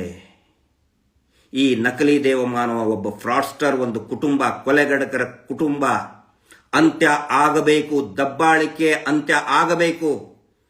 ಕೋಟ್ಯಾಂತರ ಜನರ ಪ್ರಾರ್ಥನೆ ಇದೆ. ನೀವು ಬರೀ ಈ ಮೀಡಿಯಾ ಟ್ರಯಲ್ ನೋಡಿ ಇನ್ನೇನೇನೋ ಇನ್ವೆಸ್ಟಿಗೇಷನ್ ಮಾಡಿ ಕ್ಲೋಸ್ ಮಾಡಿದರೆ ಅವ್ರು ಎಲ್ಲರಿಗೂ ಕೂಡ ಮೋಸ ಮಾಡ್ದಂಗೆ, ಅವರೆಲ್ಲರ ವಿಶ್ವಾಸಕ್ಕೂ ಕೂಡ ಭಂಗ ತಂದಂಗೆ. ಆ ಕೆಲಸವನ್ನ ಮಾಡೋದಿಲ್ಲ SIT ಅವರು, ರಾಜ್ಯ ಸರ್ಕಾರ ಮಾಡಲ್ಲ ಅಂತ ನಾನು ಅನ್ಕೊಂಡಿದ್ದೀನಿ. 300-500 ರೂಪಾಯಿ ಕೊಟ್ಟು ಹೆಣ್ಮಕ್ಳಿಗೆ ಕರೆಸ್ತಾ ಇದ್ದಾರೆ, ಒಂದು ರಾಜಕೀಯ ಸಮಾವೇಶಕ್ಕೆ ಕರೆದಂಗೆ. ಈ ನಕಲಿ ದೇವಮಾನವನ ಪರಿಸ್ಥಿತಿ ಎಲ್ಲಿಗೆ ಬಂತು ನೋಡಿ. 300-500 ಕೊಟ್ಟು ಹೆಣ್ಮಕ್ಳಿಗೆ ಬಸ್ ಹತ್ರಿ ಬನ್ನಿ ಧರ್ಮಸ್ಥಳಕ್ಕೆ ಅಂತೇಳಿ ಕರೆಸ್ತಾ ಇದ್ದಾರೆ. ನೋಡಿ, ಬರೀ ನೋಡಿ ಕಂಟಿನ್ಯೂಸ್ ನಮಗೆ ಮಾತಾಡಕ್ ಆಗ್ತಾ ಇಲ್ಲ. ದಿನಾ FIR, 4 FIR 5 FIR, ಎಲ್ಲರೂ ಹೋಗ್ಬೇಕು, ಎಲ್ಲರೂ ಸ್ಟೇಷನ್ಗೆ ಹೋಗ್ತಾನೆ ಇದೀವಿ, ಮಾತಾಡಕ್ಕೆ ಆಗ್ತಾ ಇಲ್ಲ. ಆ ಕಡೆ ಅಂತ ಒಂದು 10 ಚಾನೆಲ್ಗಳಲ್ಲಿ ಸುಳ್ಳು ಸುಳ್ಳು ಸುಳ್ಳು ಸುಳ್ಳು ಹೇಳಿಸ್ತಾನೆ ಇದ್ದಾರೆ. ಪ್ರತಿದಿನ ಸುಳ್ಳು ಹೇಳಿ ಹೇಳಿ ಹೇಳಿ ಜನರಿಗೆ ಇದೇನೋ ಆಗ್ಬಿಟ್ಟಿದೆ, ಏನೋ ಷಡ್ಯಂತ್ರ ಅಂತೆ. ಇದುವರೆಗೂ ಒಂದು ತುಣುಕು ಸಿಕ್ಕಿಲ್ಲ ರೀ ಷಡ್ಯಂತ್ರದ್ದು. ಯಾವ ಷಡ್ಯಂತ್ರ? ಹುಡ್ಕೊಳ್ರಿ, ಎಲ್ಲಾನು ನಮ್ಮ ಮನೆಗೆ ಬಂದು ಹುಡ್ಕೊಳ್ಳಿ. ಏನಾದ್ರೂ ದುಡ್ಡು ಟ್ರಾನ್ಸಾಕ್ಷನ್ ಆಗಿದೆಯಾ? ದೇವಸ್ಥಾನ ಹಾಳ್ಬೇಕು ಮಾಡ್ಬೇಕಂತೇಳಿ ಯಾವನಾದ್ರೂ ಕೋಟ್ಯಾಂತರ ರೂಪಾಯಿ ಕೊಟ್ಟಿದಾನ ಇಲ್ಲಿ? ನಮ್ಮ ಅಕೌಂಟ್ ನಂಬರ್ ಎಲ್ಲವೂ ಕೂಡ ಬಹುಶಃ ನಿಮ್ಮ ಹತ್ರ ಇರ್ತದೆ, ಚೆಕ್ ಮಾಡಿರ್ತೀರಿ. ಇನ್ನೂ ಮಾಡ್ಕೊಳ್ಳಿ, ಪ್ರತಿಯೊಂದು ಮಾಡ್ಕೊಳ್ಳಿ. ದಯವಿಟ್ಟು ಯಾರು ಆಗಬೇಡಿ. ಬಂಧನ ಅಂತ ಹೇಳ್ತಾರಲ್ಲ, ನಾನು SIT ಅವ್ರಿಗೂ ವಿನಂತಿ ಮಾಡ್ಕೊಳ್ತಾ ಇದ್ದೀನಿ. ಜಯಂತ್ ಅವರಾಗ್ಲಿ ಅಥವಾ ನಾವಾಗ್ಲಿ, ಮಹೇಶ್ ಶೆಟ್ಟಿ ತಿಮ್ಮರೋಡಿ ನಾವು ಗಟ್ಟಿಯಾಗಿದ್ದೀವಿ. ಮನೆ ಹೆಂಡತಿ ಮಕ್ಕಳ ಇದನ್ನೇನು ಪರಿಸ್ಥಿತಿ ಏನು? ಭಯ ಪಡಲ್ವಾ? ತಾಯಂದ್ರಿ ಇರ್ತಾರೆ, ತಂಗಿಯಂದ್ರಿ ಇರ್ತಾರೆ. ಯಾಕೆ ನೀವು ಆ TV ಚಾನಲ್ ಮೇಲೆ ಆಕ್ಷನ್ ತಗೊಳ್ತಾ ಇಲ್ಲ? ಅಂದ್ರೆ ಮೀಡಿಯಾ ಟ್ರಯಲ್ ಮೇಲೆ ತನಿಖೆ ಹಾಕ್ಬೇಕಾ ಇದು? ಸರ್ಕಾರಕ್ಕೂ ನಾನು ಹೇಳ್ತಾ ಇದ್ದೀನಿ, ಯಾಕೆ ಈ TV ಚಾನಲ್ಗಳಿಗೆ ನೀವು ಒಂದು ಕಡಿವಾಣ ಹಾಕಕ್ಕಾಗ್ತಾ ಇಲ್ಲ? ಇದೇ ರೀತಿ ಮಾಡಿ ಆ ಸುಜಾತ ಭಟ್ರನ್ನ ಹಾಳು ಮಾಡಿದ್ರಲ್ಲ, ಏನಿದೆ ಹೇಳ್ಕೊಳ್ಳಿ. ಇದುವರೆಗೆ ಒಂದು ಭೂ ಕಬಳಿಕೆ ಆಗಿದ್ದು ಕಣ್ಣಿಗೆ ರಾಚ್ತಾ ಇದೆ. ಅವಳ ಆಸ್ತಿಯನ್ನ ಅವನು ವೀರೇಂದ್ರ ಜೈನ್ ಅವನ ಹೆಸರಲ್ಲೇ ಮಾಡ್ಕೊಂಡಿದ್ದಾನೀಗ. ಆ ಆಂಗಲ್ ಮೇಲೆ ಯಾಕೆ ತನಿಖೆ ಆಗ್ತಾ ಇಲ್ಲ? ಅವ್ರನ್ನ ಯಾಕೆ ಕರೆಸ್ತಾ ಇಲ್ಲ? ಯಾವಾಗ ಇವ್ರಿಗೆ ಭೂಮಿ ಕೊಡಲ್ಲ ಅವಾಗ ಅವರನ್ನ ಅತ್ಯಾಚಾರ ಮಾಡಿನೇ ವಸೂಲಿ ಮಾಡಿದ್ದಾನೆ ಜಾಗ. ನಾನು ಎಷ್ಟು ಉದಾಹರಣೆ ಬೇಕು? ಪದ್ಮಲತಾ ಪ್ರಕರಣ, ಸೌಜನ್ಯ ಕೇಸು, ಇನ್ನೊಂದು ಹುಡುಗಿನ ತರಕ್ ಹೋಗಿ ಇವನು ತಗೊಂಡು ತಗಲಾಕೊಂಡ್ರು. ನೂರಾರು ಜನ ಇದ್ದಾರೆ. ಮಹೇಶ್ ಶೆಟ್ಟಿ ತಿಮ್ಮರವ್ರನ್ನ ಅರೆಸ್ಟ್ ಮಾಡಿದ ಕೂಡಲೇ ಯಾರು ಬರಬಾರ್ದು ಅಂತ ಹೇಳಿನೇ ಪ್ಲಾನ್ ಮಾಡಿ ಮಹೇಶ್ ಶೆಟ್ಟಿ ತಿಮ್ಮರೋಡಿ ಅವ್ರನ್ನ ಅರೆಸ್ಟ್ ಆದ್ರೆ ಇನ್ನೂ ಸಾಕಷ್ಟು ಜನ ಸಾಕ್ಷಿಗಳು ಮಿಸ್ಸಿಂಗ್ ಕಂಪ್ಲೇಂಟ್ ಕೊಡೋದಕ್ಕೆ ಬರೋದಕ್ಕೆ ತಡೆಯೋದಕ್ಕೆ ಮಹೇಶ್ ಶೆಟ್ಟಿ ತಿಮ್ಮರೋಡಿ ಅವ್ರನ್ನ ಅರೆಸ್ಟ್ ಮಾಡಿದಂತ ಒಂದು ದೊಡ್ಡ ಷಡ್ಯಂತ್ರ. ನಾವು ಸುಮ್ಮನೆ ಇರಲ್ಲ, ನಾವು ತಿಳ್ಕೊಳ್ಳಿ. ಇಲ್ಲಿ ಏನಾದ್ರೂ ತಿಪ್ಪೆ ಸಾರಿಸಬೇಕು, ಭಯಂಕರ ಆಗತ್ತೆ, ಭಯಂಕರವಾದಂತ ಪರಿಸ್ಥಿತಿ ನಿರ್ಮಾಣ ಆಗುತ್ತೆ. ತಿಪ್ಪೆ ಸಾರ್ಸಕ್ ಹೋಗ್ಬಾರ್ದು ಯಾರು ಕೂಡ ಇಲ್ಲಿ. ದಯವಿಟ್ಟು ಅವ್ರನ್ನ ಅರೆಸ್ಟ್ ಮಾಡಿ ಅವ್ರನ್ನ ಎಷ್ಟು ಬೈತಾ ಇದ್ದಾರೆ. ಒಬ್ಬರನ್ನಾದ್ರೂ ಅರೆಸ್ಟ್ ಮಾಡಿದ್ರ? ನಮ್ಮನ್ನ ಎಷ್ಟು ಕೆಟ್ಟದಾಗ ಬೈತಾ ಇದ್ದಾರೆ. ಸೌಜನ್ಯ ತಾಯಿನ ಎಷ್ಟು ಕೆಟ್ಟದಾಗ ಬೈದ್ರು. ಸೌಜನ್ಯ ಹೋರಾಟಗಾರ್ತಿಯರ ಹೆಣ್ಮಕ್ಳಿಗೆ ಎಷ್ಟು ಜನಕ್ಕೆ ಬೈದ್ರು. ಒಬ್ಬರನ್ನಾದ್ರೂ ಅರೆಸ್ಟ್ ಆಯ್ತಾ? ಮಹೇಶ್ ಶೆಟ್ರು ಆ BL ಸಂತೋಷಿಗೆ ಅಂದ್ರು ಅಂತೇಳಿ ಸಡನ್ ಆಗಿ ಅರೆಸ್ಟ್ ಮಾಡಿದ್ರು. 30-40 ಜನ 100 ಜನ ಪೊಲೀಸರು ಬಂದು ಅರೆಸ್ಟ್ ಮಾಡಿದ್ರಲ್ರಿ. ಸೌಜನ್ಯ ವಿಕ್ಟಿಮ್ ಮದರ್ಗೆ ಎಷ್ಟು ಕೆಟ್ಟದಾಗ ಬೈದ್ರಲ್ಲ. ಒಬ್ರು ಕೂಡ ಒಂದು ಕೇಸ್ ರಿಜಿಸ್ಟರ್ ಮಾಡ್ಲಿಲ್ವಲ್ಲ ಪೊಲೀಸರು. ಎಲ್ಲದಕ್ಕೂ ಸೋಮೋಟೋ ಅಂತ ಹೇಳ್ತೀರಿ. ಸೋಮೋಟೋ ಯಾಕೆ ಮಾಡಲಿಲ್ಲ? ಅಂದ್ರೆ ಕಾನೂನು ಅನ್ನೋದು ಸತ್ತು ಹೋಗಿದೆಯಾ ಈ ರಾಜ್ಯದಲ್ಲಿ? ಈ ಪ್ರಶ್ನೆ ನಾನು ಕೇಳ್ತಾ ಇದ್ದೀನಿ. ನಾವು ಯಾರು ಕೂಡ ಇದಕ್ಕೆ ನಾವು ತಲೆ ಕೆಡಿಸ್ಕೊಂಡಿಲ್ಲ. ತನಿಖೆ ಆಗ್ಲೇಬೇಕು. ಇನ್ನೂ ಒಂದು ಹೇಳ್ತಾ ಇದ್ದೀನಿ ನಾನು, ನಮ್ಮನ್ನ ಕರೆದ್ರೆ ಬರೀ ಒಂದು ಗಂಟೆ 2 ಗಂಟೆ, ಒಂದು ದಿನ ಅಲ್ಲ, 3-4 ದಿನ ಟೈಮ್ ನಮ್ಗೆ ಕೊಡಿ. ಕಂಟಿನ್ಯೂಸ್ ನಿಮ್ ಜೊತೆಗಿರ್ತೀವಿ ನಾವು. ಇಡೀ ಹೋರಾಟಗಾರನ ಎಲ್ಲರಿಗೂ ಕೂಡ ನೀವು ಕರಿಬೇಕು. 1 ವಾರ ಟೈಮ್ ಆದ್ರೂ ಪರವಾಗಿಲ್ಲ, ನಿಮ್ಮ ಜೊತೆಗೆ ಇರ್ತೀವಿ. ಏನೇನು ಮಾಹಿತಿ ಬೇಕು ಎಲ್ಲವನ್ನು ಕೂಡ SIT ಮುಂದೆ ಇಟ್ಟು ತಲೆಭಾರವನ್ನು ನಾವು ಕಡಿಮೆ ಮಾಡ್ಕೋತಾ ಇದ್ದೀವಿ. ಆದರೆ ಯಾವ ಗ್ಯಾಂಗ್ ಆ ಚಿನ್ನಯ್ಯನ್ನ ಹೆದರಿಕೆ ಹಾಕಿದ್ರು, ಆಮಿಷಕ್ಕೆ ಕೊಟ್ಟರು, ಅವರದ್ದು ತನಿಖೆ ಆಗಲೇಬೇಕು. ಯಾಕಂದ್ರೆ ತನಿಖೆಯನ್ನ ಹಾಳ್ಗೆಡ್ತಾ ಇರುವಂತವರೇ ಅವರು. ಅವರ ತನಿಖೆ, ಅವ್ರ ಇನ್ವೆಸ್ಟಿಗೇಷನ್ ಆಗಲೇಬೇಕು. ಏನೇ ಪ್ರಯತ್ನ ಮಾಡಿದ್ರು ಕೂಡ, ಎಷ್ಟೇ ತಿಪ್ಪರ್ಲಾಗ ಒಗೆದ್ರೂ ಕೂಡ ನಾವು ಸುಮ್ಮನೆ ಆಗಲ್ಲ. ಯಾಕಂತ ಹೇಳಿದ್ರೆ ನ್ಯಾಯದ ಒಂದು ಹಸಿವು ಇರುವಂತ ಹೋರಾಟ ಇದು. ಎಲ್ಲಿವರೆಗೆ ನ್ಯಾಯ ಸಿಗಲ್ಲ ಅಲ್ಲಿವರೆಗೆ ನಮ್ಮ ಹಸಿವು ಇಂಗಲ್ಲ. ಇನ್ನೂ ದೊಡ್ಡದಾಗಿ ಹೋರಾಟ ಬೆಳೀತದೆ ದೇಶವ್ಯಾಪಿ. ಈಗಾಗಲೇ ಸಾಕಷ್ಟು ಜನ ಎದ್ದಿದ್ದಾರೆ. ದಯವಿಟ್ಟು ಯಾವುದೇ ರೀತಿಯಾದಂತಹ ಅನಾಹುತಕ್ಕೆ ಎಡೆ ಮಾಡಿ ಕೊಡದಂತೆಯೇ ನಾವು ಶಾಂತವಾಗಿನೇ ಇದ್ದೀವಿ. ಸುಮಾರು ಜನ ಹೇಳಿದ್ರು ಕರೆ ಕೊಡ್ರಿ. ನಾವು ಬೇಡ, ಅದರದ್ದು ಮಿಸ್ಅಡ್ವಾಂಟೇಜ್ ಅವ್ರು ತಗೋತಾ ಇದ್ದಾರೆ. ಧರ್ಮಸ್ಥಳ ಚಲೋ ಅಂತೇಳಿ. ಏನ್ರಿ ಧರ್ಮಸ್ಥಳ ಚಲೋ? ನಾವು ಬರ್ತೀವಿ. ಧರ್ಮಸ್ಥಳ ಜೈ, ನಾವು ಜೈ ಅಂತೀವಿ. ಧರ್ಮಸ್ಥಳಕ್ಕೆ ಜೈಯಪ್ಪ, ನಾವು ಜೈ ಅನ್ಬೇಕು, ನಾವು ಅಂದೇ ಅಂತೀವಿ. ನಾವು ಧರ್ಮಸ್ಥಳಕ್ಕೆ ಯಾವಾಗ ಬೈದೀವಿ? ದೇವರಿಗೆ ಯಾವಾಗ ನಮ್ಮ ದೇವರಿಗೆ ನಾವು ಬೈಯಕ್ಕೆ ಸಾಧ್ಯನಾ? ಇದಕ್ಕೆ ಯಾರ್ಯಾರು ಧರ್ಮಸ್ಥಳ ಚಲೋ ಅಂತ ಇದ್ದಾರೆ ಅವ್ರು ಉತ್ತರ ಕೊಡಬೇಕಾಗಿತ್ತು. ನಾನು ರಾಜಕೀಯ ನಾಯಕರಿಗೆ ಹೇಳ್ತಾ ಇದ್ದೇನೆ, ರಾಜಕೀಯ ನಾಯಕರುಗಳು ಡ್ರಾಮಾ ಮಾಡ್ತಾ ಇದ್ದೀರಲ್ಲ, ಒಂದು ದಿನ ನೀವು ಉತ್ತರ ಕೊಡಲೇಬೇಕಾಗುತ್ತೆ. ಇಷ್ಟು ಗೊತ್ತಿರಲಿ. ಹೋರಾಟ ಇನ್ನೂ ಜೋರಾಗಿ ಮುಂದುವರಿತದೆ. ಆ ನಂತರ ಇನ್ನೂ ಒಂದು ಕಾರಣ, ಇವರು ಮಾಡ್ತಾ ಇರೋ ಈ ಡ್ರಾಮಾಗಳಿಗೆ ಯಾಕೆ ಗೊತ್ತಾ? ಇನ್ನೂ ಒಂದು ಕಾರಣ, ಪ್ರಬಲವಾದಂಥ ಕಾರಣ, ಬಡ್ಡಿ ದಂಧೆ. ಇಲ್ಲಿ ಜನ ಕಟ್ಟೋದನ್ನ ನಿಲ್ಲಿಸಬಾರ್ದು. ನೋಡಿ ಮಹೇಶ್ ಶೆಟ್ಟಿ ತಿಮ್ಮರೋಡಿ ಅವ್ರಿಗೆ ಹೆಂಗ್ ಒಳಗೆ ಹೋದ್ರು, ನಮ್ಮ ವಿರುದ್ಧ ಧ್ವನಿ ಎತ್ತಿದ್ರು. ನೋಡಿ ರಾಜಕೀಯ ನಾಯಕರು ನಮ್ಮ ಪರವಾಗಿ ಹೆಂಗ್ ಬಂದಿದ್ದಾರೆ. ಈ ಆರ್ ಅಶೋಕ, ಇನ್ನೊಂದಿಷ್ಟು DK ಶಿವಕುಮಾರ, ಈಗ ಯಾರ್ಯಾರು ಬರ್ತಾ ಇದಾರಲ್ಲ ಅವ್ರನ್ನೆಲ್ಲ ತೋರಿಸಿ ನೋಡಿ ನಮ್ಮ ಪರವಾಗಿ ಅದಾರ, ಬಡ್ಡಿ ಕಟ್ರಿ. ಅದ್ರ ಬಗ್ಗೆನೂ ಕೂಡ ಸಂಪೂರ್ಣವಾಗಿ ತನಿಖೆ ಆಗಬೇಕು. ನಾವು ಅದನ್ನು ಆಗ್ರಹ ಮಾಡ್ತಾ ಇದ್ದೇವೆ. ಹೋರಾಟವನ್ನ ಇನ್ನೂ ತೀವ್ರಗೊಳಿಸ್ತೀವಿ. ನಾವು ನಿಲ್ಸಲ್ಲ, ಕಡಿಮೆ ಮಾಡಲ್ಲ. ತೀವ್ರ ಮಾಡ್ತೀವಿ. ರಾಜ್ಯದ ಪ್ರತಿಯೊಬ್ಬರಿಗೂ ನಾನು ಆಗ್ರಹ ಮಾಡ್ತಾನೆ, ಯಾರ್ಯಾರು ಸಾಲ ತಗೊಂಡಿದ್ದೀರಿ ಒಬ್ರು ₹1 ಕೊಟ್ಟಬೇಡಿ. ಈ ಕೊಲೆಗಡ ಕುಟುಂಬಕ್ಕೆ ₹1 ಕಟ್ಟಬೇಡಿ. ಕಟ್ಟೋದಾದ್ರೆ ಹೋಗಿ ಬ್ಯಾಂಕಿಗೆ ಕಟ್ಟಿ. ಇವ್ರು ಹೇಳ್ತಾರಲ್ಲ ಸುಳ್ಳು ಜೊಳ್ಳು ಹೇಳ್ತಾ ಫ್ರಾಡ್ ಮಾಡ್ತಾ ಇದಾರಲ್ಲ, ಅವರಿಗೆ ಹೇಳಿ ಬ್ಯಾಂಕಿಗೆ ಒಯ್ದು ಕಟ್ಟಿವಿ ಅಂತ ಹೇಳಿ. ಎಲ್ಲರೂ ಕೂಡ ಬಡ್ಡಿ ಕಟ್ಟೋದನ್ನ ದಯವಿಟ್ಟು ನಿಲ್ಲಿಸಿ. ರಾಜ್ಯ ಸರ್ಕಾರ, ಕೇಂದ್ರ ಸರ್ಕಾರ ಅದ್ರ ಬಗ್ಗೆನೂ ಕೂಡ ತನಿಖೆ ಮಾಡಬೇಕು. ಹೇಳ್ತಾರಲ್ಲ ಏನೋ ದುಡ್ಡು ಬಂದ್ಬಿಡ್ತು ನಮಗಂತೇಳಿ, ಇವ್ರದ್ದು ಮಾಡಿ ಮೊದಲು ಇವ್ರದ್ದು ಹಣೆ ಬರಾನ. ಇಡಿ ಅವ್ರದ್ದು ಇವ್ರದ್ದು ತನಿಖೆ ಆಗಲಿ ಮೊದಲು. ₹1,000 ಕೋಟಿ ಒಂದು ವಾರಕ್ಕೆ ವಸೂಲಿ ಮಾಡ್ತಾ ಇದಾರಲ್ಲ, ಅದು ತನಿಖೆ ಆಗಲಿ.